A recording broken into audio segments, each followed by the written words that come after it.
سر یہ ہے انہو لعلم للساعۃ، علم نہیں، علم للساعۃ ہے۔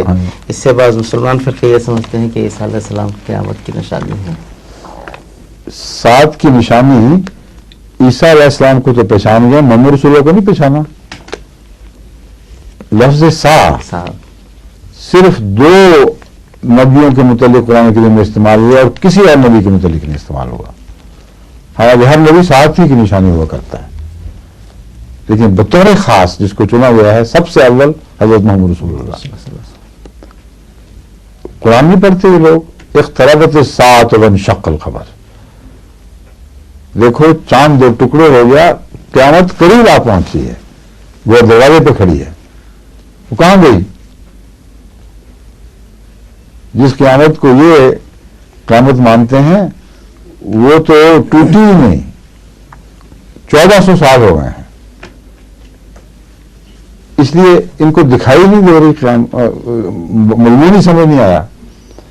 اگر قیامت کا وہی معنی ہے اور وہی وعدہ عیسیٰ علیہ السلام سے ہوگا تو کیسے ظالم لوگ ہیں کہ رسول اللہ صلی اللہ علیہ وسلم کے حق میں تو خدا وعدہ کر کے بھول جائے، اسے توڑ دے، اور عیسیٰ کے حق میں وعدہ کر کے نہ توڑے۔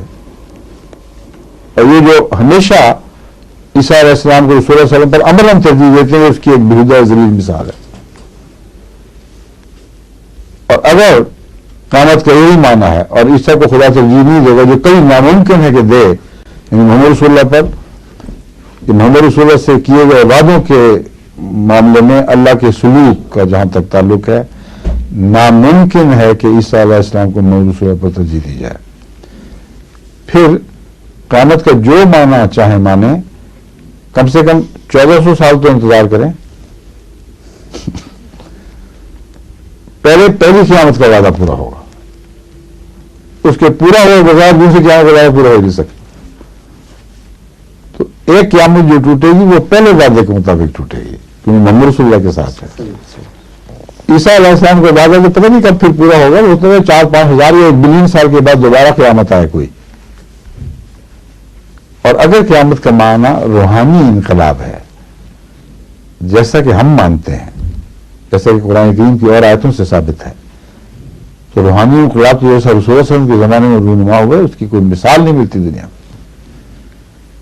نوح کی ساری قوم غرق ہو گئی، آپ کی ساری قوم دوبارہ زندہ اٹھ کھڑی گئی، پھر تربیت کے مسائل میں مبتلا ہوئے، لیکن محمد رسول اللہ صلی اللہ علیہ وسلم کی زندگی میں اپنے آپ کی سانس نہیں لیا جب تک سارا عرب لا الہ الا اللہ کی آوازوں سے گونجنا نہیں لگا۔ یہ واقعہ ہوا ہے کہ نہیں؟ یہ ہے سات کا پورا ہونا۔ تو سات پوری ہوگی اپنے اپنے مضمون کے مطابق۔ عیسیٰ علیہ السلام پہلے بھی ایک سات لائے تھے، علم للساع کا تعلق صرف اس سے نہیں ہے، پہلے سات سے بھی ہے۔ آپ کے ساتھ رفتہ رفتہ اٹھی ہے، رفتہ رفتہ بلند ہوئی ہے، اور جب بلند ہوئی ہے تو بڑے بڑے جابروں کو اس نے مغلوب کر دیا۔ تو یہ مطلب ہے پہلی سات محمد رسول اللہ کی وہ سات ہے جو ایک فرانی جلوے کے ساتھ رونما ہوگی، آنن فانن سارے عرب کو مغلوب کر دے گی، اور پھر دنیا میں دور دور تک اس کی لہریں پہنچیں گی۔ پہلا انقلابی دور۔ دوسرے نے فرمایا ہے وہ اس کی مثال عیسیٰ کی سات سے ہوگی، تو اس میں جلدی نہ کرنا۔ وہ سات رفتہ رفتہ پھیلے گی، رفتہ رفتہ رونما ہوگی، رفتہ رفتہ اپنے طبی نقطۂ معراج تک پہنچے گی۔